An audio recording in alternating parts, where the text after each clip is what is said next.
Elle avait tellement peur. On aurait dit que son cœur battait à 145 km à l'heure. Elle était chez moi tout à l'heure, et elle était là, dans la pièce, à essayer de le fredonner et de tout ajuster. Et là, ça me rappelle, frère Mort, quand son petit garçon lui avait dit qu'il voulait prêcher. Il avait environ 7 ou 8 ans. Et il n'arrêtait pas de dire « Papa, je veux prêcher ». Alors, un soir, devant l'assemblée, Monsieur Mort a dit « Eh bien, mes amis, a-t-il dit, David, assis ici, il était assis là, comme un vieux membre du clergé, vous savez, la tête bien haute. Il a dit « Il veut prêcher un peu ce soir ». Alors, il est allé en vitesse sur l'estrade. Il a sauté de sa chaise et monté en vitesse, vous savez, et s'est arrêté. Il se disait qu'il allait faire fureur. Puis, il a regardé d'un côté et de l'autre. Il a dit « Ça ne va pas marcher ». Et il est retourné s'asseoir. J'ai vu bien des fois où je me disais que ça ne marcherait pas. Mais simplement, mais c'était très bien. Leur mère avait l'habitude de chanter pour nous, Mabel et Meda. J'aimerais les entendre chanter de nouveau un de ces jours. Pas vous? J'aimerais vraiment les entendre chanter. Peut-être allons-nous leur demander de chanter ensemble dimanche soir prochain et chanter pour moi le cantique qu'elles avaient chanté lorsque je quittais l'église. Vous souvenez-vous quand c'était ce que c'était? Le sable sur le rivage de la Galilée a été lavé. Un étranger et aussi ils viendront de l'Est et de l'Ouest. Voyons un peu. À la fête du roi, manger à sa table. Je pense que ce sont les paroles. J'aimerais entendre ces cantiques. Combien aimeraient les entendre? Peut-être dimanche soir prochain, si nous sommes là. Aimeriez-vous cela? Eh bien, certainement. Mabel, es-tu ici? Est-elle ici, Doc? Elle m'entend. Et Meda est là au fond. Alors, elles travailleront cela un peu ensemble. En effet, les filles vont les quitter au bout d'un certain temps, n'est-ce pas? C'est vrai. Il leur faut travailler cela un peu maintenant et commencer la semaine prochaine. Ce soir, quand je venais, il y a quelques instants, ma famille était déjà partie et j'étais seul avec le Seigneur pour prier un peu. Je suis passé en voiture devant le tabernacle et j'ai vu les voitures alignées là dehors. Vous savez, ça me rappelle de vieux souvenirs d'il y a longtemps, de l'époque où nous nous rassemblions ici et nous avions de grands services. Nous étions là jusqu'à 2 ou 3 heures du matin. Les gens restaient simplement là, tous ensemble. Vous savez, beaucoup de ces vieux de la vieille sont là, dans la tombe, aujourd'hui. Je veux dire, leur corps, mais ils sont dans la gloire. Et les générations se succèdent. Les plus jeunes grandissent. Bientôt, nous serons partis. L'autre génération va, les autres, les jeunes, prendront notre place. Donc, il est de notre devoir, n'est-ce pas, de vivre chaque jour rien que pour le Seigneur, pour lui seul. Bon, je sais que demain, c'est un jour de travail pour ceux qui doivent sortir pour aller travailler. Donc je vais m'efforcer de vous laisser partir de bonne heure ce soir. Est-ce que le service de baptême ou quelque chose d'autre suivra ceci? Très bien. Maintenant, cette vieille Bible bénie est la carte routière pour du berceau à la tombe et jusqu'au ciel, d'un bout à l'autre. Et nous l'aimons, parce que c'est dans son contenu que nous trouvons le plan du salut qui sauve parfaitement. Or, avant de l'ouvrir, parlons à l'auteur, pendant que nous courbons la tête un instant. Notre Père Céleste, nous te remercions ce soir pour tout ce qui a déjà été fait pendant cette réunion, pour les cantiques et pour tout ce qui a déjà été fait. Et nous sommes reconnaissants ce soir d'être réunis ici, sous le toit de ce petit bâtiment, au nom du Seigneur Jésus, avec cette belle promesse que là où 2 ou 3 sont assemblés en mon nom, je serai au milieu d'eux. Et nous savons que tu es ici. Et nous sommes si heureux de savoir qu'après 1900 ans de prédication de l'Évangile et de l'histoire d'un monde qui évolue, toi, tu restes toujours le même. Les temps changent, les gens changent, les nations changent, les désirs et les attitudes changent, mais tu restes toujours le même. Et nous en sommes si heureux ce soir, Père, car nous sommes heureux de pouvoir lire ta parole, de voir ce que tu étais autrefois et de savoir que nous nous approchons du même Père aimant, indulgent et compréhensif, qui marchait autrefois sur les rives sablonneuses de la Galilée, qui a été crucifié, prenant notre place, et est devenu un pécheur qui est mort à la croix, à notre place, afin de se charger de nos péchés et de les emporter au loin. Et tu as été jeté en enfer. Or le prophète avait dit, je n'abandonnerai pas son âme dans le séjour des morts, et je ne permettrai pas que mon sein voie la corruption.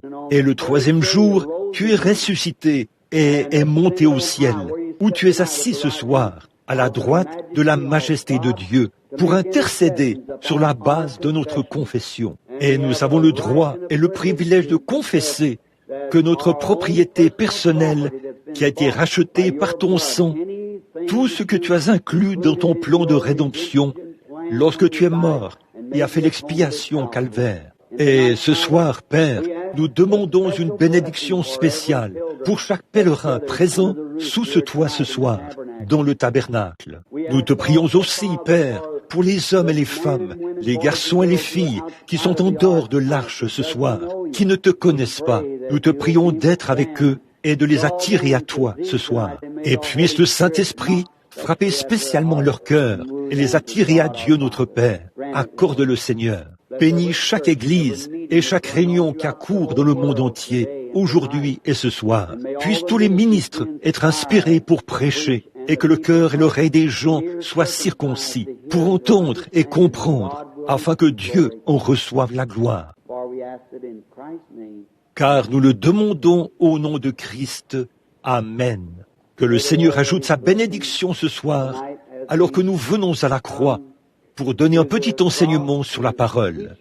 C'est en quelque sorte une leçon d'école du dimanche. Vous savez, je me disais tout à l'heure, alors que j'étais assis là-haut, vous savez, ce serait merveilleux, à un moment donné, si il y a un grand bâtiment vide, ici en ville, l'ancien cinéma Dream. J'imagine qu'on peut y asseoir entre 1500 et 2000 personnes. Et ce serait très bien si nous pouvions la voir à un moment donné, ou peut-être pendant plusieurs dimanches de suite, environ 5 semaines, et y avoir un service de guérison le dimanche après-midi dans l'ancien cinéma Dream, ici, et diffuser le service sur l'une des stations locales pendant 1 heure. Ça ne coûte pas grand-chose, environ 19 ou 20 $, quelque chose comme ça pour 1 heure. Je le paierai volontiers moi-même, et si mes réunions là-bas parrainent cela, c'est juste pour que les gens d'ici puissent venir, et qu'on ait un bon endroit où les envoyer, les convertis. Et vous savez, j'ai vraiment apprécié le message de notre pasteur ce matin sur la pêche au filet. Et je sais que vous l'avez tous apprécié, et c'est vrai. Et nous devons attraper les poissons dans le filet, comme il l'a dit. Et c'est vrai, voyez, vous devez attraper le poisson dans le filet. Et là, l'union, fait la force. Bon, hier soir, j'étais chez frère Junior Cash. Je crois que c'est comme ça qu'il s'appelle. Nous étions là-bas hier soir pour prêcher chez lui.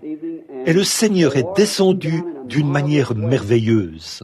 On a amené une jeune fille. La seule chose que j'ai vue, qui aurait pu être vue naturellement, que vous auriez pu voir de vos yeux là sur l'estrade, c'était une jeune fille de couleur qui venait du sud de l'Indiana, au sud de New Albany, ou quelque part, qui avait été impliquée dans un accident. Et elle avait les nerfs de l'oreille et de la voix sectionnés, à tel point qu'elle ne pouvait ni parler ni entendre. Et une veine était coincée quelque part, ce qui avait paralysé son côté. Et la jeune fille, qui était là avec un grand appareil orthopédique, sa mère essayait de l'aider à monter sur l'estrade. Ce n'était qu'une jeune fille, toute jeune. Elle avait probablement 16 ans ou quelque chose comme ça. Et d'une manière ou d'une autre, le Saint-Esprit a semblé placer l'Afrique juste devant moi. Et j'ai regardé cela. Et j'ai noté, ici même dans le cahier, une vision qui montre que mon retour en Afrique sera beaucoup plus glorieux que la première série de réunions en Afrique. Et donc, les gens ne savaient pas ce qui se passait, mais une vision était en train de se produire. Puis j'ai dit, Père céleste, ce n'est pas que nous recherchons les miracles. La Bible dit, une génération faible et adultère demande des miracles. Nous ne demandons pas des miracles, mais Dieu accomplit des miracles. Au même moment où il disait cela, il accomplissait des miracles. Mais si nous les demandons, qu'il nous faut absolument avoir des miracles, quelque chose qui nous montre, une preuve quelconque, que nous sommes sauvés, ou quelque chose comme ça. Je ne crois pas aux preuves. Je crois que la preuve que nous sommes sauvés, c'est que nous prenons Dieu au mot. C'est la meilleure chose que je connaisse. Après quoi, les fruits suivent. Alors je lui ai demandé s'il voudrait bien accorder cette requête. comme signe qu'il était temps de retourner en Afrique. En fait, nos contacts sur le terrain deviennent de plus en plus solides. Et lorsque nous avons prié pour cette jeune fille, elle pouvait parler, entendre et bouger. C'était tout simplement merveilleux de voir ce que notre Seigneur était capable de faire. Et donc, nous en sommes heureux ce soir, heureux de savoir que ce beau foyer, où qu'il se trouve, est très heureux ce soir de voir cette jeune fille. Comment cela s'est-il produit alors que les nerfs étaient complètement sectionnés? Vous voyez, il n'y avait aucun moyen. Non, rien du tout. Ils étaient complètement sectionnés et coincés. Le nerf de la langue ou des cordes vocales et le nerf auditif. En fait, ils sont tous les deux reliés par le même nerf. Mais ce nerf avait été sectionné lors de l'accident. Mais Dieu, d'une manière ou d'une autre, combien t'es là et ont entendu la jeune fille parler? Voyons un peu. C'est vrai, elle était capable de parler, d'entendre et de s'exprimer. Je lui parlais comme ceci. J'ai dit, « M'entends-tu » Elle a dit, « Oui. » « Tu m'entends toujours » J'ai dit, « Dis, maman ». Elle a dit, « Maman ». J'ai dit, « Dis, Jésus ». Elle a dit, « Jésus ». Et elle a continué à parler. Alors le Seigneur est merveilleux, n'est-ce pas? Il est plein de miséricorde. Et comme ça faisait 2 semaines que je n'avais pas fait de service de guérison, cela a donné un nouvel élan à mon cœur, en quelque sorte. Et je me sens prêt pour un autre service. Maintenant, dans le livre des Nombres, j'aime l'Ancien Testament. Et nous allons avoir une leçon ce soir, là, sur le livre des Nombres. Nombre, le chapitre 13 et le verset 30. Nous n'allons lire qu'un seul verset comme texte de base pour commencer. Et donc, voyez-vous, si nous lisons un verset de la Bible, je sais une chose, ma parole faillira parce que je suis un homme. Mais cette parole de Dieu ne faillira jamais parce que c'est la parole de Dieu. Et donc, un verset tiré d'ici donnera un fondement suffisant pour que chaque personne qui vient soit bénie, simplement parce qu'on aura lu la parole. Maintenant, le verset 30. Caleb fit taire le peuple qui murmurait contre Moïse. Il dit, « Montons, emparons-nous du pays, nous y serons vainqueurs. » Puisse le Seigneur ajouter ses bénédictions à la parole. Maintenant, mon sujet ce soir, c'est à Kadès Barnéa. Et ce sujet que nous contemplons là, pour que nous ayons un peu de contexte, afin d'en arriver au point où, si le Seigneur le veut, bien évidemment, tout ceci n'est jamais prémédité. C'est simplement apporté par inspiration, tout comme cela m'est donné.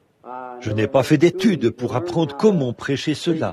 J'ai essayé de le faire 4 ou 5 fois, et c'était vraiment un terrible gâchis. Je ne sais vraiment pas comment m'y prendre, mais je l'aime vraiment, et je compte sur lui, et je sais que c'est aussi votre cas à tous.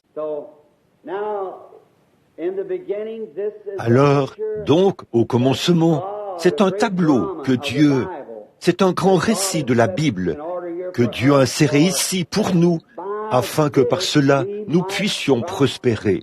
Je crois que dans Hébreux, le chapitre 10 ou le chapitre 12, il est dit, « Puisque nous sommes environnés d'une si grande nuée de témoins, rejetons tout fardeau et le péché qui nous enveloppe si facilement, afin de pouvoir courir avec persévérance dans la carrière qui nous est ouverte, ayant les regards sur le chef et le consommateur de notre foi, le Seigneur Jésus-Christ. »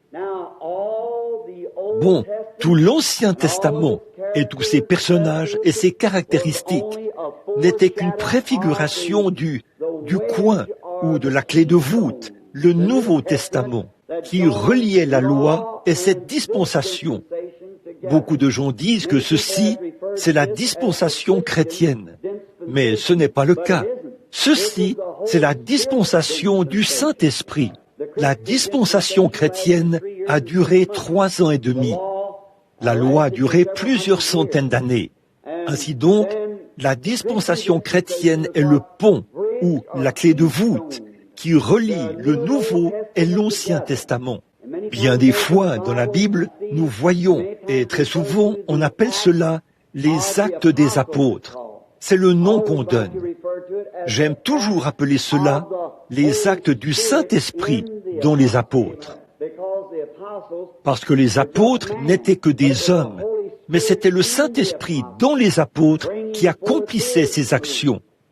Et le Saint-Esprit, c'est l'Esprit du Seigneur Jésus-Christ qui est descendu sur l'Église afin de poursuivre les œuvres du Seigneur Jésus pendant son absence. Il doit dispenser la lumière de l'Évangile par un plus petit luminaire qu'à l'époque où Christ était ici.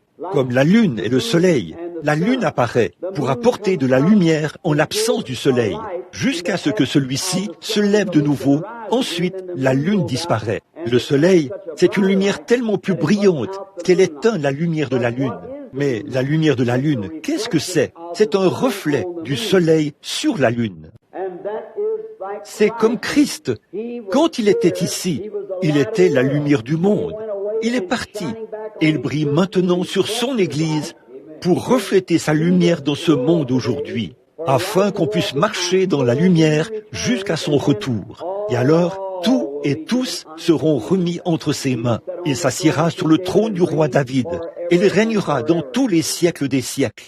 Alors, comme l'Ancien Testament est un beau type, nous étudions ce type-là et nous voyons que toutes ces choses sont arrivées aux gens pour nous servir d'exemple. Or, Dieu est souverain et c'est ce que j'enseigne aujourd'hui dans une maison où on m'avait invité à dîner. Ils voulaient savoir s'ils allaient reconnaître leur bien-aimé quand ils les rencontreraient dans la gloire.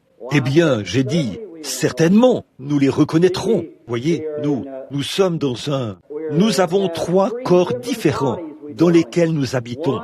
L'un est le corps humain, l'autre le céleste et l'autre le glorifié. Alors, si nous nous reconnaissons dans ce corps humain, le corps mortel, à combien plus forte raison reconnaîtrons-nous cela? Nous reconnaîtrons-nous les uns les autres dans un corps glorifié. C'est comme la loi, elle a pu produire quelque chose de bien, mais combien plus grande est la chose que la grâce peut produire, puisque la grâce est plus grande que la loi. Et la lune, elle peut produire une certaine partie de lumière, mais combien le soleil en éclipsera l'éclat à sa venue? Alors certainement que nous nous reconnaîtrons. Et maintenant, c'est vraiment comme je l'ai dit, nous acquérons continuellement des connaissances. Nous, les êtres humains, vous en savez plus long maintenant que lorsque vous étiez un jeune garçon ou une jeune fille, parce que vous devenez plus sage. Et toute la race humaine devient plus sage. Mais avez-vous remarqué que le règne animal ne devient jamais plus sage? Vous savez, vous habitez aujourd'hui une meilleure maison que votre grand-père.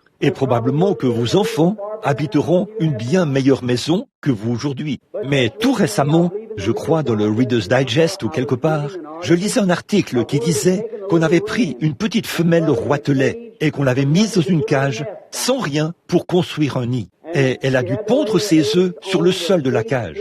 Puis, les petits roitelets ont éclos. On a pris ces petits roitelets et on les a mis dans une cage, sans rien pour construire un nid. On les a donc fait éclore jusqu'à 15 générations. 15 générations différentes pour voir si cela changerait leur nature. Alors, cela prendrait 15 ans, parce que les roitelets ne produisent qu'un seul nid d'œufs par an. Et au bout de 15 ans, on a relâché l'autre petit roitelet, un de ses successeurs. La 15e génération. Il n'avait jamais eu la moindre paille pour construire un nid, ni rien. On a placé cette petite femelle roitelet quelque part, et la première chose qu'elle a faite, c'est de s'envoler et de construire un nid. Les oiseaux construisent leur nid exactement comme ils le faisaient dans le jardin d'Éden. Mais l'homme progresse continuellement. Il devient de plus en plus sage. Tout, votre grand-père, comme je l'ai dit, allait voir votre grand-mère en char à bœuf. Votre père allait voir votre mère en voiture à cheval. J'allais voir ma femme dans une Ford Model T. Mon garçon possède une voiture rapide, à 8 cylindres, ou peu importe le nom que vous donnez à ça. Les petits-enfants posséderont probablement un avion à réaction. C'est comme ça. Nous progressons continuellement, parce que nous avons une âme. Or, l'oiseau n'a pas d'âme. Mais nous avons une âme. Nous ne sommes pas des créateurs, mais nous pouvons pervertir. Eh bien, nous ne pouvons pas créer du bois, mais après que Dieu l'a créé, nous pourrons le prendre et en faire une maison, parce que nous descendons de Dieu, des fils et des filles de Dieu. Peu importe combien nous sommes déchus, nous devons quand même reconnaître que nous sommes des fils et des filles de Dieu. Dans notre état déchu, nous sommes toujours des fils et des filles.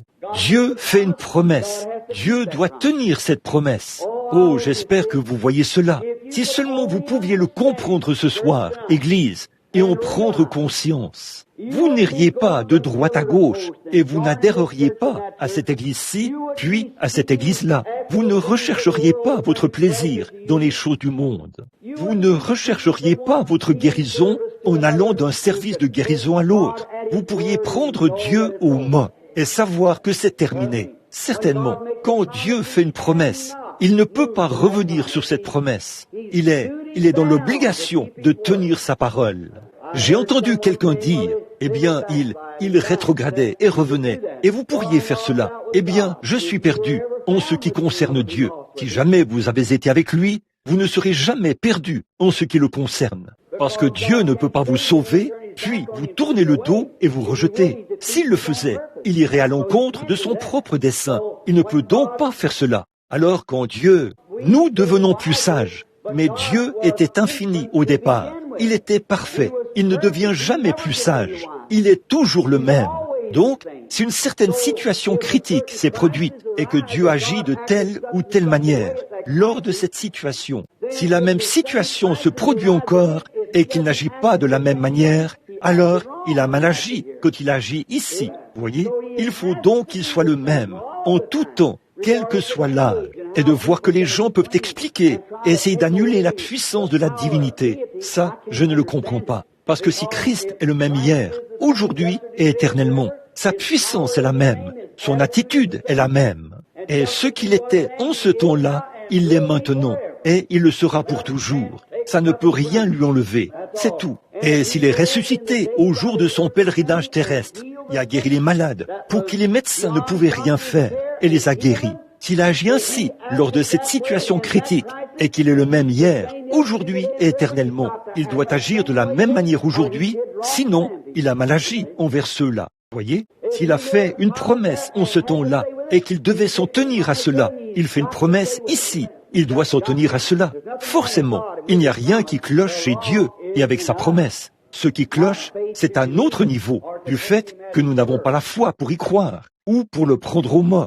Maintenant, voyez-vous, si nous avions la même jugeote qu'un oiseau, nous agirions comme ceux du début. Mais nous devenons si intelligents que nous trouvons toutes les explications possibles pour déprécier la parole. Et nous disons, oh, c'était à une époque révolue. Et nous créons un autre type de situation. Au lieu de prendre Dieu au mot, nous commençons simplement une nouvelle organisation. Voyez? Eh bien, c'est comme ceci que Dieu le fera. Et c'est comme ça que Dieu le fera. Si nous étions comme les oiseaux et que nous ne changions pas et qu'il ne nous avait pas été donné le libre arbitre, nous prendrions simplement Dieu au mot. Cela réglerait la question. Point final. Dieu l'a dit, un point c'est tout. Comme c'est beau de voir que le Dieu vivant et vrai vit encore aujourd'hui. Au milieu de tout ce chaos, Dieu vit et règne encore. Maintenant, ce peuple de l'Alliance, Israël, s'était retrouvé là-bas en Égypte à cause de leur désobéissance et parce qu'ils avaient vendu leur frère Joseph. Ils avaient été emmenés en Égypte et y étaient restés en esclavage pendant 400 ans. Je veux vous faire remarquer qu'ils n'ont jamais perdu leur alliance. Ils avaient perdu leur liberté, pas leur alliance. Dès lors que Dieu a fait l'alliance avec Abraham, Isaac et Jacob, il a juré par lui-même qu'il sauverait Abraham et sa postérité après lui. Dieu est dans l'obligation de tenir cette promesse. Et il est tout aussi lié par sa promesse à votre endroit qu'il l'était envers Abraham. Quant à la promesse, c'est vrai, si vous êtes la postérité d'Abraham, comment devient-on la postérité d'Abraham? Nous qui sommes morts en Christ, nous devenons la postérité d'Abraham, dit la Bible, et nous sommes héritiers selon la promesse. Alors Dieu est autant lié envers vous qu'il l'était envers Abraham. Dis donc, cela devrait ôter toute peur. Dieu ne veut pas que vous ayez peur de quoi que ce soit. Reposez-vous solennellement sur ce qu'il a dit. Ce qu'il nous faut aujourd'hui, c'est un homme qui relèvera le défi de l'heure où nous vivons. C'est vrai. En ce jour où la discorde et tout le reste se sont infiltrés, au nom de la religion et tout, et au nom du salut, de l'évangile, nous avons besoin que quelqu'un soit suscité parmi nous, comme Dieu a suscité Moïse, pour qu'il remplisse cette fonction à cette époque-là. Oui, ils n'avaient pas perdu leur alliance, Ils avaient perdu leur liberté. Ils étaient esclaves. Mais l'alliance demeurait encore. Et un jour, alors qu'ils étaient là à gémir et à pleurer, à cause des oppresseurs de l'Égypte, parce qu'ils étaient devenus des esclaves, je veux que vous remarquiez ce beau tableau. Et ceci serait bon pour les légalistes. Écoutez, Dieu n'est jamais descendu pour dire, bon, si vous faites telle et telle chose, si vous faites telle et telle chose. La grâce de Dieu avait pourvu d'un sauveur, Moïse. C'est vrai, Moïse n'était pas arrivé là n'importe comment, mais c'est par sa grâce souveraine que Dieu avait envoyé Moïse. Non seulement un sauveur, mais la grâce avait pourvu d'un libérateur, sans aucune loi ni rien. C'est simplement par sa grâce solennelle que Dieu avait envoyé Moïse pour être un libérateur et un sauveur de la nation, afin de les faire sortir. Quand je pense à cela, alors je me rappelle que le même Dieu qui était avec le peuple de l'Alliance en Égypte est certainement, au vu de toute la pression et de l'indifférence qui accourt dans l'Église ce soir, il enverra, par la grâce de son propre être, un libérateur. Nous sommes tout aussi certains de recevoir une effusion du Saint-Esprit en ces derniers jours, que nous sommes assis dans cette église ce soir. Dieu a agi en faveur du peuple de l'Alliance, sans que ce peuple ait à faire le moindre effort. Mais il a envoyé gratuitement du ciel au peuple de son Alliance un acte de grâce. Sur la base de la souveraineté de sa promesse, il a envoyé Moïse. Et dans la même situation critique, alors que les gens étaient en esclavage et qu'ils subissaient toutes sortes de choses, le joug du péché, de la maladie et des ennuis d'aujourd'hui, il est tout aussi sûr qu'il enverra Jésus-Christ la deuxième fois qu'il a envoyé Moïse la première fois. Quand la situation critique s'est produite, Dieu a agi dans sa grâce souveraine. Il est tenu de faire la même chose dans les mêmes conditions, sinon il a mal agi lorsqu'il l'a fait à cette époque-là. Vous le voyez?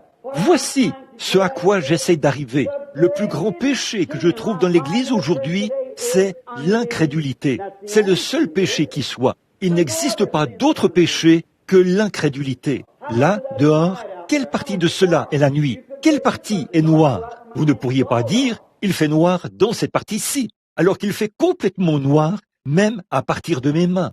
Bon, il n'y a qu'une seule façon de définir le péché et de déterminer ce qu'est le péché. Ce n'est pas parce que vous buvez, ou que vous fumez, ou que vous jouez à des jeux d'argent. C'est défini ainsi. C'est parce que vous êtes un incroyant que vous faites ces choses-là. Et c'est vrai. Le fait que vous jouiez aux jeux d'argent, le fait que vous mentiez, le fait que vous voliez, ces choses ne sont pas des péchés. Ce sont les résultats du péché. C'est parce qu'en vous habite un esprit différent. Si vous étiez un croyant ferme, ces choses seraient aussi mortes et sombres que la nuit devant vous. Certainement, voyez, ces choses sont des attributs de l'incrédulité. Dans Jean, chapitre 3, Jésus a dit que celui qui ne croit pas est déjà condamné. Vous n'avez même pas franchi la première étape. Vous êtes condamné au départ.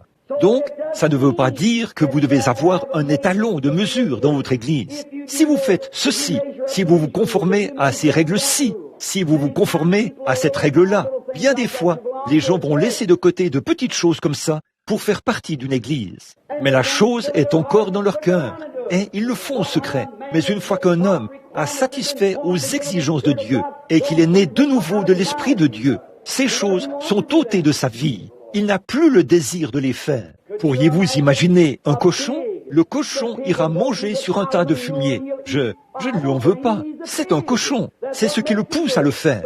Mais vous n'arriverez jamais à amener un agneau à faire ça. Parce que ce sont deux natures différentes. Le cochon a une nature et l'agneau a une autre nature. Et tant que vous pouvez avoir cette même nature dans ce cochon, peu importe combien vous essayez de le nettoyer, il aura la même nature, parce qu'il est un cochon au départ. Ainsi, bien des fois, nous prenons les gens et nous les amenons à l'église, et tout comme ça. Et nous faisons d'eux des membres, alors qu'ils n'ont jamais été sauvés. C'est pour ça qu'aujourd'hui, devant un tel méli-mélo, les gens ne savent pas de quel côté se tourner. Ils voient des gens qui professent le christianisme et qui ne sont pas différents du monde.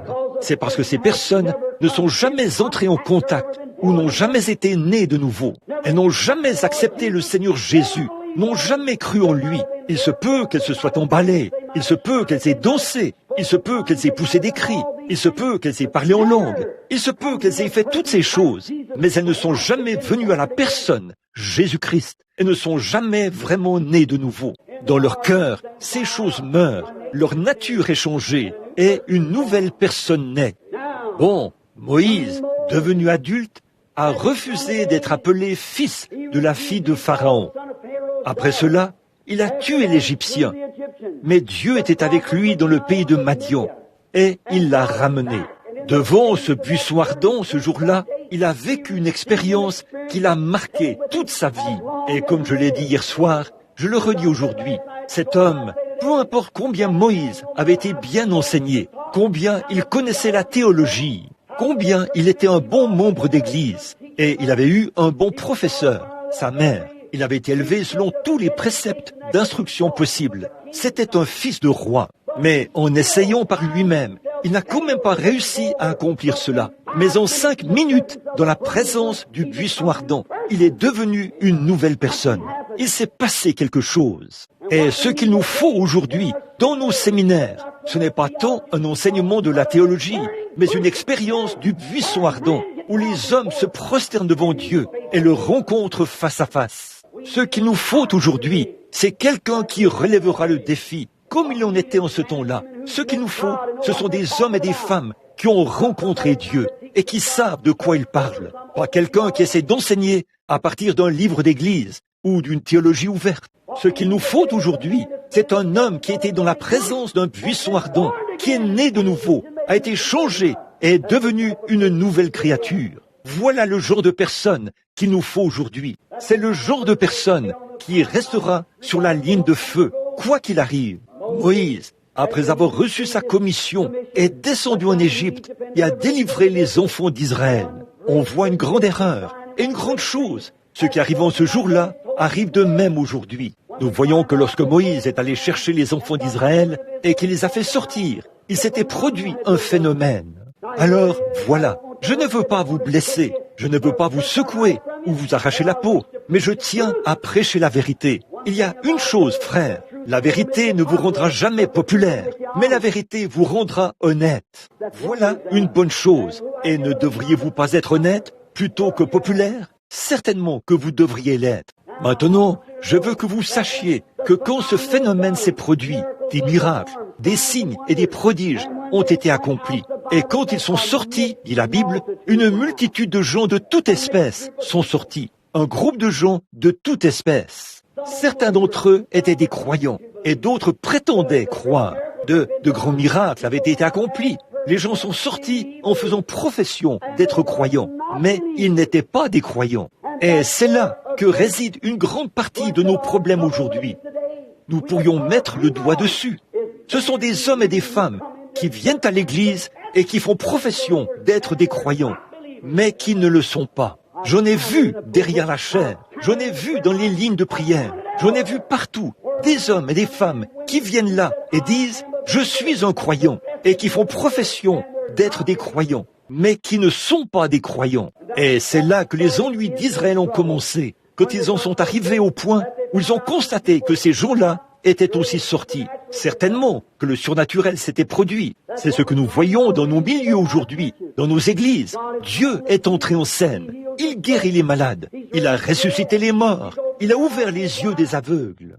Il fait entendre les sourds, parler les muets. Il guérit les infirmes. Il ôte les cancers des gens. Nous, on ne peut pas nier ces choses. Il y en a par milliers. Au départ, c'est ici, à l'intersection de la 8e rue et de la rue Penn, que tout a commencé. Et maintenant, c'est partout dans le monde. Et il y a 10 000 feux de réveil qui brûlent sur les collines de toutes les nations païennes et partout ailleurs. Des signes et des prodiges s'accomplissent. De grandes choses sont en train de se produire. Dieu est en action. Nous sommes au temps de la fin, au carrefour du temps. Nous voyons donc qu'il y a là une multitude de gens de toute espèce. Bien des fois, le peuple de Dieu dit « Oui, je le suis, je vais faire ceci ». Et nous voyons que ces gens étaient charnels. Dès que la moindre difficulté s'est présentée, ils ont voulu retourner en Égypte. Ils voulaient les pots d'ail. Ils voulaient du poisson pêché dans le fleuve. Ils voulaient le poireau et l'ail. Ils voulaient les choses qu'ils avaient là-bas en Égypte. C'est un beau et un parfait type du membre d'église charnel d'aujourd'hui. Il aime les choses du monde parce qu'il n'est pas de Dieu. La Bible dit, si vous aimez le monde ou les choses du monde, l'amour de Dieu n'est même pas en vous. Et Christ a raison dans toutes ses déclarations. C'est vrai. Et aujourd'hui, nous voyons des gens qui sortent. Oh, comme j'aimerais que d'une manière ou d'une autre, Dieu mette ceci sous la 5e côte du côté gauche et le tasse bien.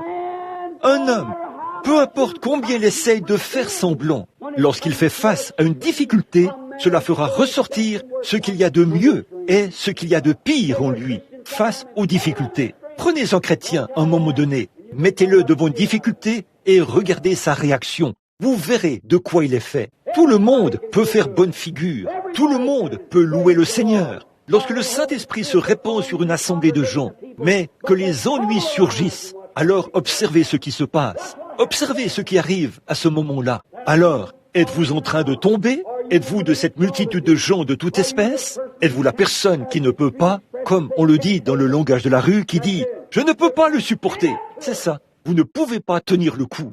Frère, si vous êtes dans cet état-là, rétrograde, avec des hauts et des bas, à l'endroit et à l'envers, pourquoi ne venez-vous pas au calvaire pour mourir à vous-même et naître de nouveau de l'Esprit de Dieu? Amen. Honte à vous, vous qui professez le christianisme, vous qui vivez dans vos églises. Nous n'avons pas de membres ici. Vous venez simplement ici.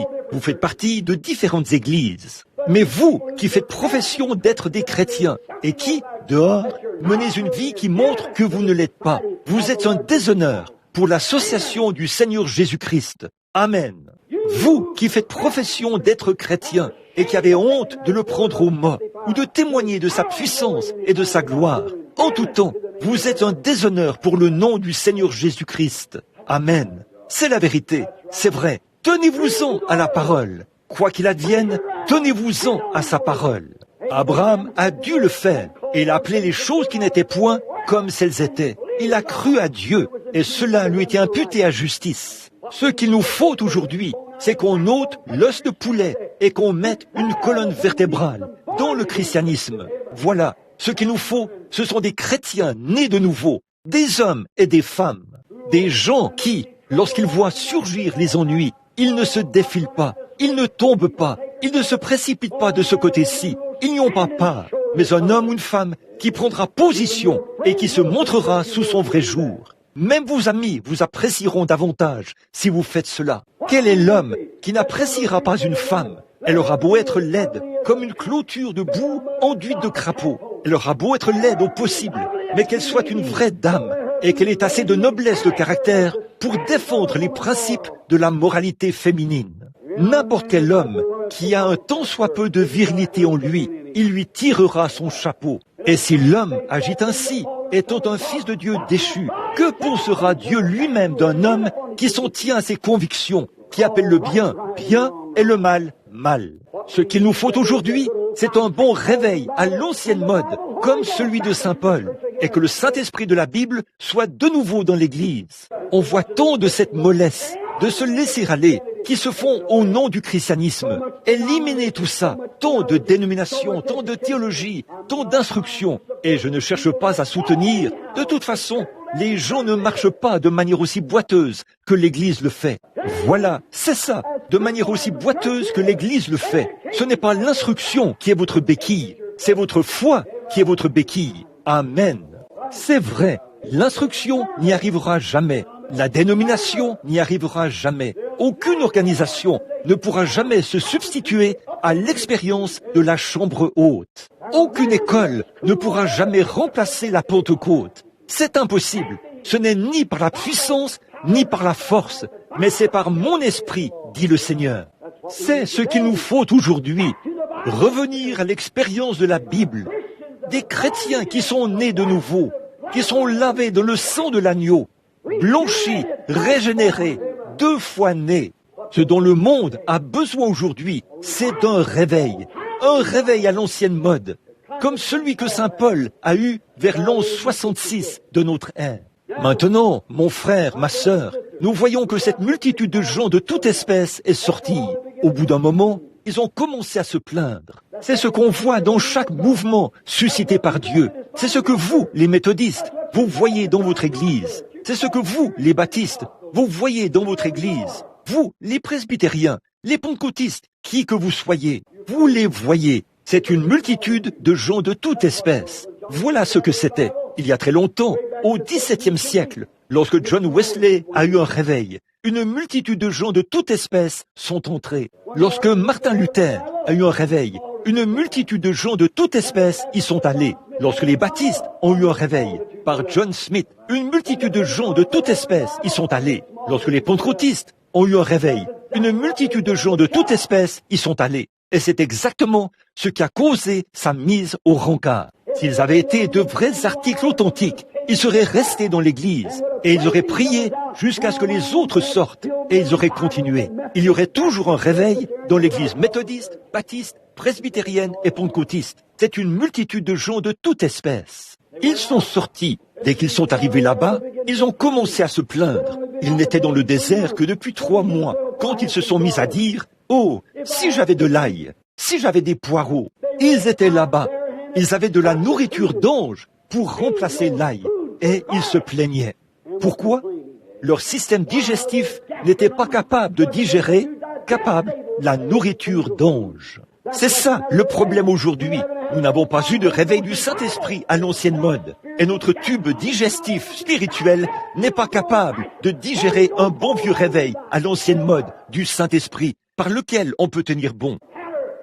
Au contraire, il nous faut une ordonnance du médecin, l'ordonnance du docteur Jésus, qui nous remettra sur pied, certainement. Ils ne tiennent pas bon, ils avancent, ils reculent. À la moindre petite chose qui surgit, ils se plaignent, se disputent, se mettent dans tous leurs états. Ils prennent une église dans laquelle l'une de ces choses éclate, c'est comme un cancer. Ça détruira toute l'église. C'est vrai, nous devrions commencer tout de suite à nous débarrasser de cela. Eh bien, ils n'étaient pas très loin. Bon, réfléchissez un peu à ça.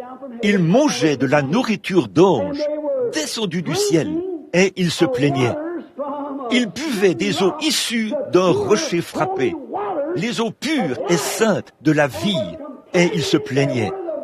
Ils désiraient l'eau boueuse du Nil. C'est pareil aujourd'hui. Les gens disent « Oh, prédicateur, vous êtes trop borné, vous dépouillez l'Église de tous les plaisirs. Quand vous vous mettez à prêcher contre ce genre de choses-ci et ce genre de choses-là. » Frère, si l'Église en était où elle professe l'être aujourd'hui, elle aimerait les choses de Dieu et détesterait les choses du monde.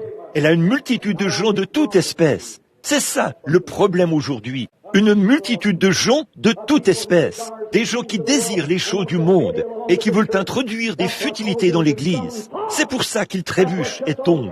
C'est ce qui empêche d'avoir des réunions de prière. C'est pour ça qu'ils organisent toutes sortes d'associations dans l'Église et qu'ils enlèvent l'autel à la première rangée. Et le seul feu qu'ils ont, c'est au sous-sol. C'est ce qui dit aux prédicateurs de prêcher 15 minutes et de le faire en parlant des chapelets ou des oiseaux rouges ou des choses de ce genre. Mais, je vous le dis, une église du Dieu vivant, née de nouveau, peut entendre l'évangile.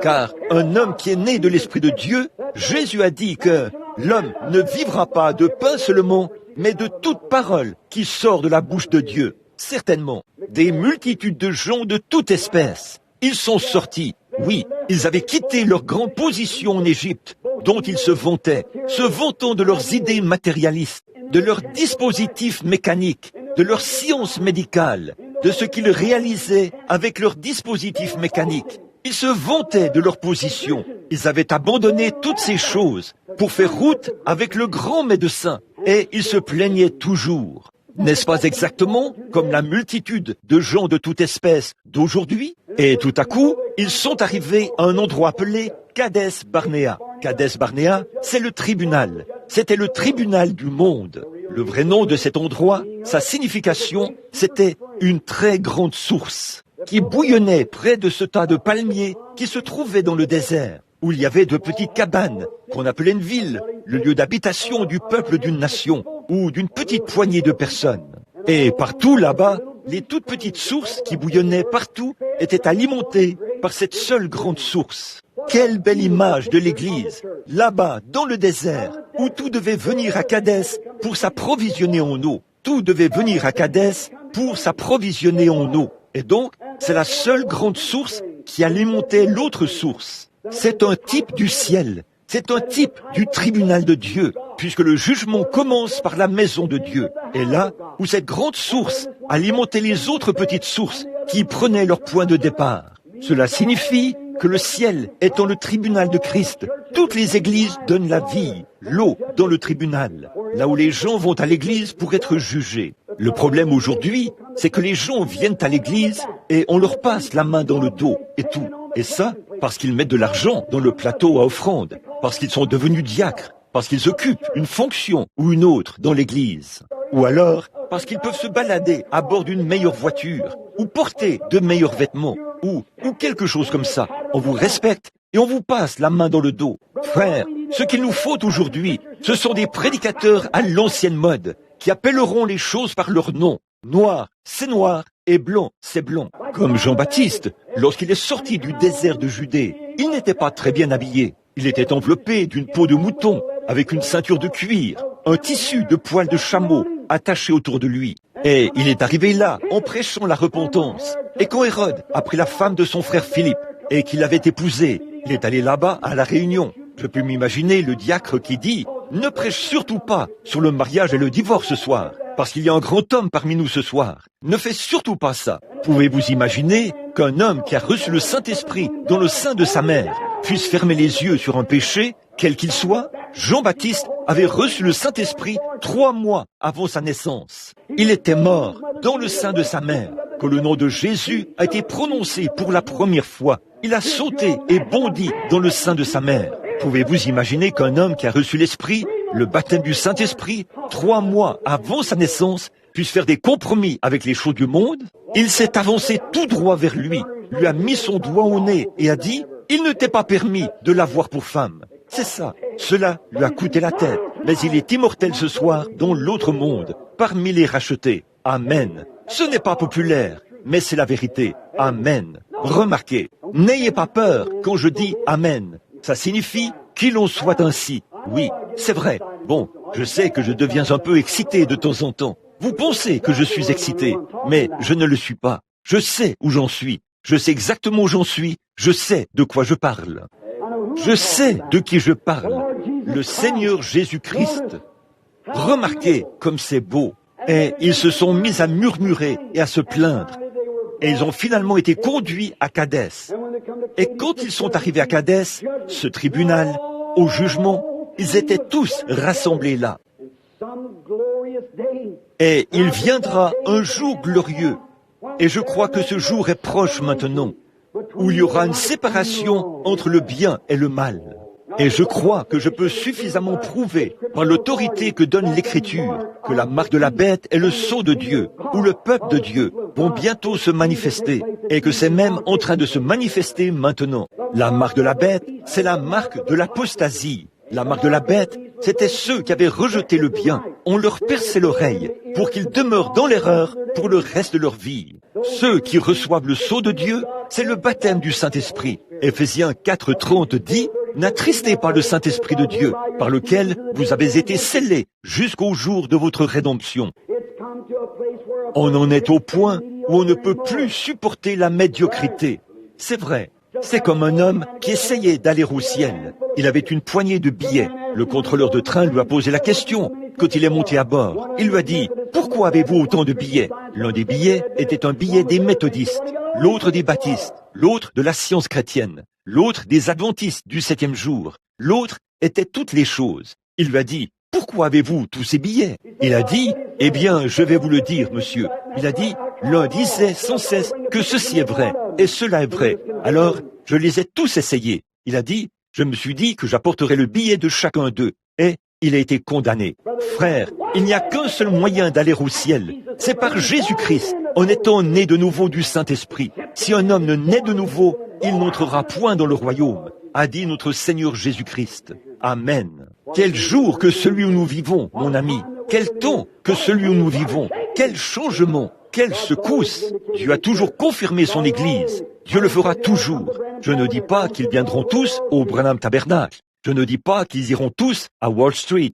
Je ne dis pas qu'ils iront tous à l'église chrétienne ou n'importe quelle autre église. Ce que je dis, c'est que dans chaque église, Dieu a ses membres. Il a les membres de son corps qui sont nés de nouveau. Et ce sont eux qui sont fidèles à Dieu. Ce sont eux qui aiment le Seigneur Jésus de tout leur cœur et de toute leur âme. Vous les verrez lire leur Bible dans la réunion de prière. Vous les verrez faire tout ce qu'ils peuvent pour le royaume de Dieu. C'est vrai, mais la multitude de gens de toute espèce est vraiment imposante, écrasante. Elles essaient de ramener les gens dans les choses du monde. Ce qu'il nous faut aujourd'hui, c'est un autre Kadès Barnéa. C'est vrai, là où commence le jugement. Qu'est-ce qui s'est passé par la suite? Corée s'est levé et a dit, il n'y a pas que Moïse qui soit saint parmi le peuple. Et il a rassemblé un grand groupe de gens. Puis, il s'est présenté là, avec ce grand groupe de gens, et a dit, nous sommes des prophètes, nous sommes ceci, et nous sommes cela. Que s'est-il passé? Dieu a parlé à Moïse et a dit, sépare-toi de lui. Puis il a ouvert la terre et les a engloutis. Ça a été la fin de ces ronchonneurs et la fin de ces gens qui avaient suivi Corée. Que s'est-il passé ensuite? Dieu a dit, il a dit à Moïse, envoie des espions pour explorer le pays où nous allons, celui que je t'ai promis. Si Dieu leur avait dit que c'était un bon pays, si Dieu avait fait toutes ses promesses, cela aurait dû satisfaire n'importe qui, puisque c'est Dieu qui l'avait dit. Bon, à tous les coups, nous allons crier, gloire au Seigneur, à ça. Mes frères, c'est le même Dieu qui leur a fait ces promesses, qui nous fait toutes ces promesses qu'il leur a faites. Pourquoi en doutons-nous? Qu'essayez-vous de dire, frère Branham?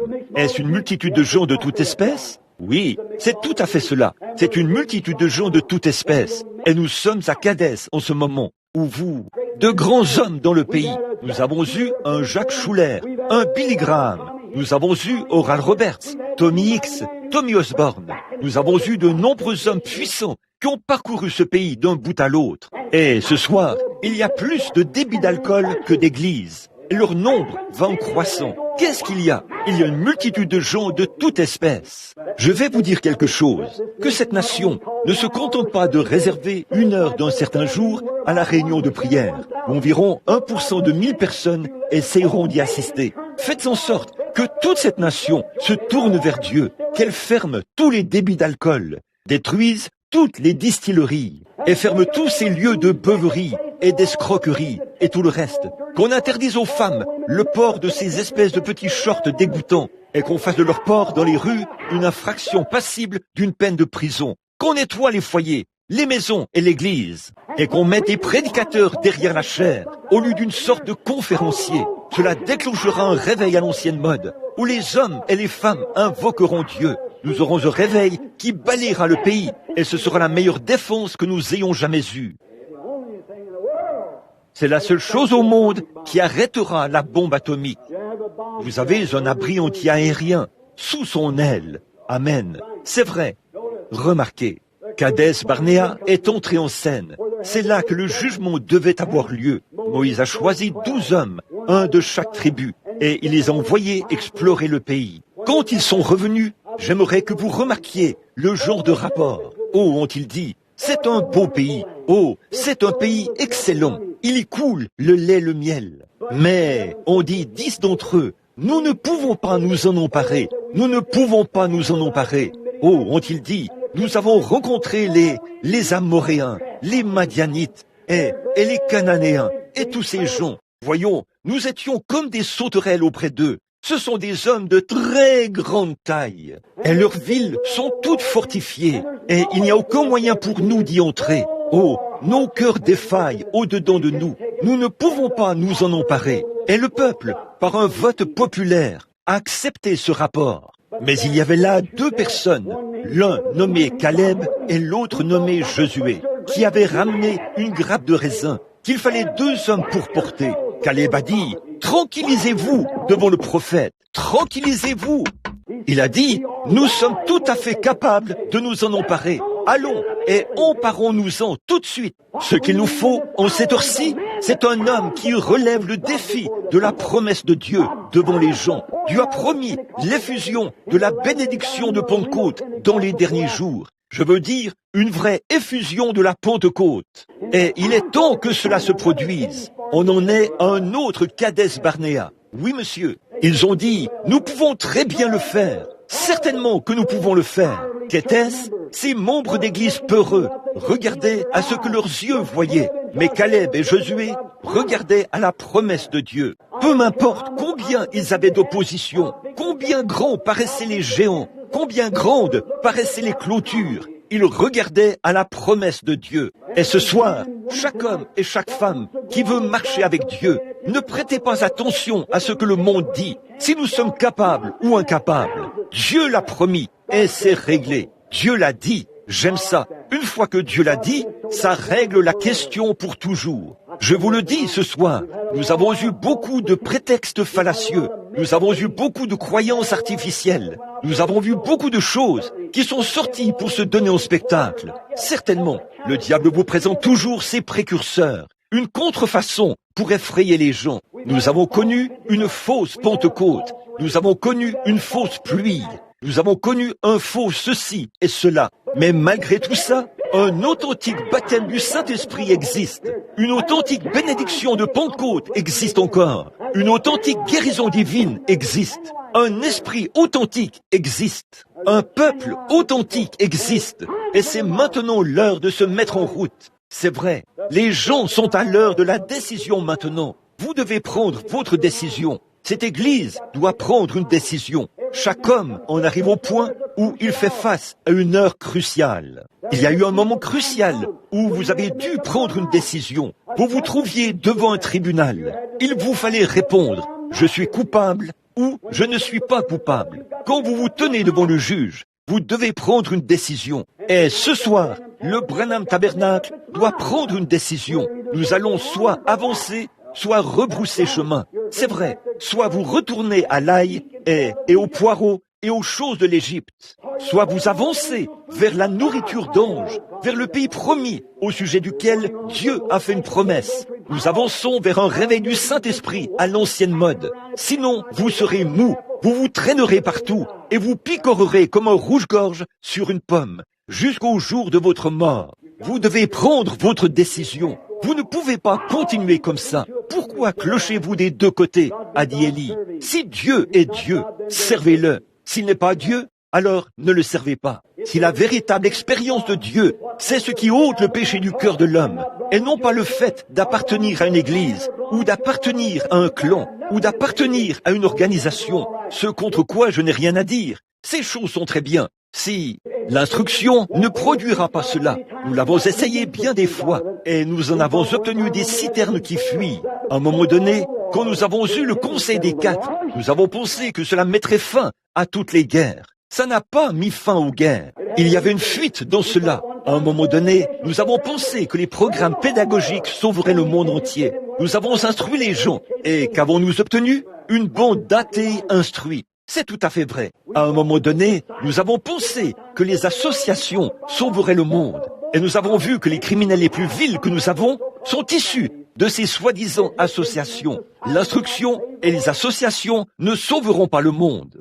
Il n'y a qu'un seul sauveur du monde, le sang de Jésus-Christ, qui a été répandu librement au calvaire pour la rémission de tout péché que l'homme a un jour commis. Il était blessé pour nos péchés, brisé pour nos iniquités. Le châtiment de son qui nous donne la paix est tombé sur lui. Et c'est par ses meurtrissures que nous avons été guéris. Je défie tout homme ou toute femme, au nom de Jésus-Christ, de prendre Dieu aux mains au sujet de sa promesse ce soir. Et voyez si sa promesse est vraie ou fausse. J'ai vu les morts ressusciter, alors que les médecins les avaient abandonnés, après les avoir déclarés morts. J'ai vu des aveugles recouvrer la vue, qui étaient complètement aveugles depuis des années et des années. J'ai vu des sourds, des aveugles, des boiteux et des estropiés sautiller, sauter et louer le Seigneur. J'ai vu des prostituées quitter la rue et devenir des dames. J'ai vu des ivrognes quitter les salles de jeu et les lieux de débauche de ce monde et devenir des hommes intègres,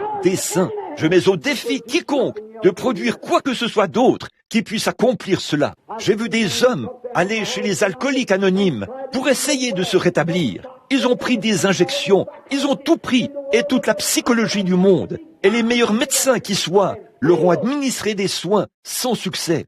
Puis j'ai vu ce même homme être pris par le sang de Jésus-Christ, et il est devenu un saint de Dieu et un prédicateur de l'Évangile. Amen. Vous pensez que je suis un exalté? Peut-être que je le suis, c'est vrai, mais s'il faut être traité d'exalté pour pouvoir trouver grâce aux yeux de Christ et être condamné par le monde, alors je suis l'un d'entre eux. C'est vrai, écoutez, je l'aime. Vous avez une décision à prendre. Vous êtes à Kadès. Voyez-vous, vous ne pouvez pas tenir plus longtemps. Pourquoi clochez-vous des deux côtés? Pourquoi l'église n'est-elle pas en feu? Pourquoi la salle n'est-elle pas bondée de monde? Pourquoi de grands signes et des prodiges ne se font-ils pas? Ne mettez pas ça sur le dos du pasteur. C'est vous. Nous avons une multitude de gens de toute espèce. L'un tire dans un sens et l'autre dans l'autre. Vous devez en arriver à un moment où il vous faut prendre une décision. Si c'est le pasteur, renvoyez-le, faites-le partir et nommez quelqu'un d'autre à sa place. Si c'est un diacre, faites-le partir du conseil et mettez quelqu'un d'autre à sa place. Qui prendra cette place-là? Qu'allez-vous faire, frère? Dieu vous en a confié la responsabilité. C'est ça. Chacun de nous devra rendre compte de nos propres péchés et répondre au jour du jugement. Nous sommes à Kadès Barnéa. Et la parole de Dieu dit que nous pouvons nous en emparer. La parole de Dieu dit que nous pouvons avoir un réveil. La parole de Dieu dit que dans les derniers jours, il susciterait tous ces signes et ces prodiges. Et ça, il l'a fait. Chaque homme est à sa place. Mais ce que nous devons faire, c'est de nous réunir et de commencer le réveil. Qu'est-ce que nous pouvons faire? Il se peut que le moment de votre décision soit maintenant arrivé. Il se peut que le moment de votre décision arrive une autre fois. Mais s'il est maintenant arrivé, vous feriez mieux d'y répondre. Vous dites, « Oh frère, je prendrai ma décision un de ces jours. » Vous devez la prendre, et c'est maintenant qu'il faut la prendre. Il y a eu un temps où vous aviez, à l'époque où vous étiez en fréquentation avec votre femme, mon frère, il vous a fallu prendre la décision de l'épouser ou non. Il vous fallait prendre une décision. Il se peut que certains aient dit, « Tu ne dois pas te marier ». D'autres ont dit, « Tu ferais mieux de te marier ». L'un dit, « On est plus heureux quand on se marie ». Un autre dit, « Tu prépares ta propre ruine ». Toutes ces différentes choses, c'était à vous de prendre la décision. C'est vrai, les jugements de Kadès Barnéa sont là, devant vous. Peut-être que certains d'entre vous ici devraient divorcer. Il y a forcément des moments, parfois, où des différends surviennent au sein de la famille. Il faut régler cela d'une manière ou d'une autre. Et vous devez prendre une décision. Je vais vous dire, mon frère, ce soir, la décision à prendre, c'est que vous et votre femme, vous vous entouriez de vos bras. Si vous vous prosternez devant Dieu, que vous vous agenouillez et que vous prenez la décision de servir Jésus-Christ et lui seul, les tribunaux de divorce seront complètement asséchés. C'est vrai, aucune conversation avec votre avocat n'est nécessaire. Ce qu'il vous faut, c'est une conversation avec votre Sauveur. C'est vrai, votre avocat peut très bien vous donner des conseils, mais votre Sauveur peut vous sauver. Votre avocat peut très bien vous donner de la psychologie, des conseils tirés de ses études sur le psychique, mais Jésus-Christ peut vous donner sa grâce et son amour. Cela remplacera tout ça. Si vous êtes malade ce soir, vous devez prendre une décision, si vous allez accepter Christ comme votre guérisseur ou non. Vous ne pouvez ni être mou, ni traînasser à ce sujet. Vous devez dire « Je crois en lui » ou « Je ne crois pas en lui ». Je vais me rétablir ou je ne peux pas. Je n'ai pas assez de foi pour guérir. Vous devez prendre votre décision. Si vous êtes un pécheur ce soir, vous devez prendre votre décision. Vous êtes à Kadès Barnéa. Vous êtes là, au tribunal. Ces petites sources, qu'est-ce qu'elles étaient? Des églises. Elles représentent, elles coulent de là. Le jugement commence par la maison de Dieu. Jésus l'a dit. La Bible dit, le jugement commence par la maison de Dieu. Nous sommes dans la maison de Dieu ce soir. Et vous devez prendre votre décision. Vous devez prendre votre décision, soit de venir à Christ, soit de le rejeter ce soir. Chaque pécheur ici présent doit prendre cette décision maintenant même. Soit vous sortirez d'ici en étant un meilleur homme ou une meilleure femme que lorsque vous êtes entré. Soit vous repartirez d'ici pire que lorsque vous êtes entré. Vous ne pouvez pas rester médiocre ce soir. Vous devez la prendre. Ceci était sur mon cœur. Maintenant, c'est sûr. C'était sur mon cœur. Maintenant, c'est sur vos mains. Vous devez prendre votre décision. Et vous devez prendre une décision. Vous avez peut-être été un bon membre d'église. Peut-être avez-vous toujours ardemment désiré avoir plus de Dieu. Vous avez peut-être voulu faire quelque chose pour Dieu. Souvenez-vous, vous n'êtes mortel qu'une seule fois. Et cette période-là est la seule période où vous serez mortel. Et c'est peut-être maintenant le moment où vous devez prendre votre décision. Soit vous allez avancer avec Dieu, soit vous allez rester où vous êtes. Il se peut que vous ayez à prendre votre décision ce soir. Si c'est le cas, je prie que vous laissiez tout tomber. Souvenez-vous, peu m'importe ce que c'est, si c'est votre travail, si c'est votre famille, si ce sont vos êtres chers, si ce sont vos collaborateurs, si ce sont vos associés, ou qui que ce soit d'autre, détachez-vous de tout. Quiconque met la main sur la charrue et qui même se retourne pour regarder en arrière n'est pas digne de labourer. C'est vrai, rejetez tout fardeau et le péché qui vous enveloppe si facilement. Qu'est-ce que c'est? Rejetez tout fardeau et l'incrédulité qui vous enveloppe si facilement et courez avec persévérance dans cette carrière qui vous est ouverte. Prions. Père Céleste, au nom de Jésus-Christ, le Fils de Dieu, je termine ce petit message et je le place dans le cœur des gens. Toi qui connais le cœur de tous les hommes et de toutes les femmes, toi qui connais le cœur de chaque garçon et de chaque fille, tu connais le cœur de chacun, tu connais mon cœur, depuis la chair jusqu'au concierge, Seigneur. Tu connais le cœur de chaque personne, tu sais ce dont nous avons besoin. Nous ne le savons pas. Tout ce que nous savons, c'est que nous savons que nous avons besoin de Jésus. Et, ô Christ de Dieu, pourrais-tu faire une promesse? Non, Seigneur, et ne pas l'accomplir. Tu as dit, là où 2 ou 3 sont assemblés en mon nom, je suis au milieu d'eux. Et s'ils demandent quoi que ce soit en mon nom, je le ferai. Quel défi adressé à notre Église, Seigneur. Quel défi adressé à notre société. Quel défi adressé à nos fidèles ce soir. Ce défi que tu nous as lancé. Si vous manquez de quoi que ce soit, demandez à Dieu, il vous le donnera. Maintenant, je te prie ce soir, cher Père Céleste, de répandre librement le Saint-Esprit, qui les reprendra dans leur conscience et sensibilisera leur cœur quant à leurs besoins, et le mien aussi, Seigneur, alors que nous nous attendons à toi au nom de Christ. Maintenant, alors que nous avons la tête inclinée, la sœur va nous donner la note au piano. Je vais vous poser une question. Ce moment est peut-être celui où vous devez prendre une décision. Combien ici, y a-t-il ici un homme ou une femme, un garçon ou une fille qui n'est pas un chrétien, qui est un pécheur, et vous voulez vous décider pour Jésus-Christ? Vous sentez que quelque chose frappe à votre cœur en ce moment? Voulez-vous lever la main pour confirmer votre décision et dire « Je prends maintenant la décision de servir Christ ». Que Dieu vous bénisse, monsieur. Quelqu'un d'autre? Je prends maintenant ma décision. Que Dieu vous bénisse, mademoiselle. Quelqu'un d'autre? Que Dieu vous bénisse, là, au fond, mademoiselle. Quelqu'un d'autre peut-il prendre sa décision? Je vais maintenant servir Christ. Je suis arrivé au bout. Je suis arrivé au moment critique. C'est maintenant l'heure. Je suis à Kadès Barnéa. Dieu se tient dans mon cœur. Est-ce que je suis capable de passer de l'autre côté? Puis-je abandonner mon ami? Puis-je abandonner mes fréquentations mondaines? Puis-je franchir la frontière, là-bas, et entrer dans le pays promis, où se trouve la promesse de Dieu? Est-ce que je serai un Caleb? Est-ce que je serai un Josué dans l'histoire du temps? Est-ce que je serai un Caleb ou un Josué dans les livres de Dieu? Ou est-ce que ce soir, je reculerai à cause de mon caractère lâche et peureux et ferai marche arrière? Ô Dieu, ôte cela de chaque homme et de chaque femme et fais qu'ils prennent leurs décisions et qu'ils se décident pour Christ ce soir. Voulez-vous lever la main? Un de plus? Que Dieu vous bénisse. Je vous vois là-bas, au fond. Quelqu'un d'autre? Là, à l'extérieur. Quelqu'un voudrait-il s'avancer vers une des fenêtres et poser sa main sur la fenêtre en disant « Je vais me décider pour Christ. Je suis à Kadès Barnéa, frère Branham. » Y a-t-il quelqu'un d'autre ici qui voudrait le faire? Y a-t-il un rétrograde qui voudrait dire « Je vais prendre ma décision ce soir. Les voies du transgresseur sont rudes. Je ne servirai plus le monde. À partir de ce soir, je servirai Christ. Je prends maintenant ma décision. Je vais lever la main. J'ai été un pécheur. J'ai été un chrétien, mais j'ai été rétrograde. Et je veux que Dieu soit miséricordieux envers moi. Y a-t-il quelqu'un ici ce soir qui est un chrétien, qui est un homme ou une personne de Dieu, mais vous avez été long à agir. Vous n'avez pas fait ce que Dieu vous a dit de faire. Vous avez eu des hauts et des bas. Vous avez écouté des choses que vous n'auriez pas dû écouter. Vous avez fait des choses que vous n'auriez pas dû faire. Et vous voulez que Dieu vous pardonne. Vous voulez un nouveau départ à partir de ce soir. Alors, vous voudriez vous décider pour Dieu, maintenant même et dire, je vais le faire? Voulez-vous lever la main? Que Dieu vous bénisse. Que Dieu vous bénisse. Vous. Oh, c'est bien, très bien. Est-ce que quelqu'un d'autre veut lever la main?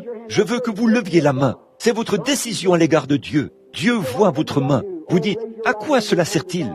Oh, levez votre main droite vers Dieu une fois et voyez ce que ça fait. Levez la main droite dans un tribunal, puis dites un mensonge sous serment et voyez ce qui vous arrivera. Vous serez pris en défaut à cause de cela. Levez la main vers Dieu et faites un serment et voyez si le Saint-Esprit ne se saisira pas de vous à cause de cela. Quand Dieu se tient à la porte de votre cœur, prenez votre décision. Vous êtes à Kadesh Barnéa. Il y a là-bas toutes les bénédictions que Dieu vous a promises. Il y a là-bas un réveil à l'ancienne mode. Il y a là devant vous la joie, la paix, la longanimité, la bonté, la bienveillance, la douceur, la patience. Et vous ne les possédez pas. Elles sont à vous. Dieu vous a promis ces choses. Les voulez-vous? Y a-t-il un foyer qui est sur le point de se briser? Vous vous disputez et vous vous querellez. Et vous savez que vous ne devriez pas le faire. Vous avez honte de la façon dont vous agissez envers votre femme ou envers votre mari. Et ce soir, vous voulez que Dieu, dans sa grâce, vous donne la grâce de vaincre, de passer votre bras autour de lui ou autour d'elle et de dire, mon amour, par la grâce de Dieu, à partir de ce soir, voici notre décision. Je vais vivre pour Dieu. Levez la main. Y a-t-il une famille? Que tout le monde ait la tête inclinée maintenant. Levez simplement la main. Je suis si reconnaissant qu'il n'y en ait pas. Mais s'il y en a une, Dieu sait comment s'occuper de toutes choses. Y a-t-il une personne ici ce soir qui est malade depuis longtemps et peut-être qu'il semble qu'on a prié pour vous, mais vous n'avez pas la foi pour vaincre. Mais maintenant même, alors que vous allez prendre votre décision, Seigneur Dieu, à partir de cette heure même, je vais te servir. Et quand je sortirai d'ici, je vais témoigner de la grâce de Dieu, que c'est par ces meurtrissures que je suis guéri. Et je vais le croire à partir de ce soir. Que Dieu vous bénisse, madame. Que Dieu vous bénisse, monsieur. Que Dieu vous bénisse. Et vous, c'est merveilleux. C'est ça. Je vais prier pour vous dans quelques minutes. Je vais demander à Dieu de vous l'accorder. Je me demande ce soir si l'un de ceux qui ne sont pas des chrétiens aimerait s'avancer à l'autel pour s'agenouiller. L'autel est ouvert à tous. Si vous voulez prier, ouvrir votre cœur à Dieu, l'autel est ouvert à tous. Pour le rétrograde, ou pour le voyageur, ou qui que ce soit d'autre, l'autel est ouvert à tous. Vous êtes les bienvenus. Vous êtes à Kadès. Le jugement est en cours. Dieu se tient là, les bras ouverts. Il est prêt. Des personnes malades qui voudraient se lever pour confesser publiquement qu'elles ont maintenant accepté Christ comme leur guérisseur et dire, à partir de ce soir, je croirai Dieu et compris pour eux. Si vous voulez le faire, nous vous invitons à vous lever. Très bien. 3 d'entre vous sont debout. Restez debout si vous le voulez bien. Maintenant, Père Céleste, pendant qu'ils sont debout, c'est le Saint-Esprit qui a parlé. Je te prie, Père Céleste, que ta miséricorde soit accordée à cet homme, aux deux, et à cette femme, et à cet autre homme qui vient de se lever. Ô Dieu éternel, par les meurtrissures du Seigneur Jésus-Christ, ils ont été guéris. Ô Dieu, tu as fait descendre cela, tu as rendu cela réel aux yeux des gens. Et je prie, Seigneur, tu as dit, nul ne peut venir à moi si mon Père ne l'attire. Maintenant, le Saint-Esprit leur a parlé. Rien d'autre ne peut être fait. Ils ont pris la décision de t'accepter ce soir comme leur guérisseur. Et ils repartent de ce tabernacle en croyant qu'ils seront en bonne santé et bien portants. Seigneur, cela ne peut pas plus faillir que Dieu ne peut faillir. Nous sommes conscients qu'aucun homme ne vaut plus que sa parole. Et ce soir, ils croient et ils ont accepté. Puissent-ils recevoir cela, Seigneur, alors que je fais pour eux cette prière de la foi au nom de Christ. Amen. Vous pouvez vous asseoir. Que Dieu vous bénisse. Croyez cela de tout votre cœur. Vos ennuis sont terminés. Combien l'aime et voudrait marcher vers Sion avec lui. Faites voir votre main. C'est merveilleux. Peu importe l'église dont vous faites partie. Très bien. Levons-nous maintenant pendant que nous chantons « Revêt-toi du nom de Jésus ». Très bien, sœur. Si vous voulez bien nous donner. Maintenant, tournez-vous et serrez la main à quelqu'un près de vous. Tendez le bras et serrez-vous la main.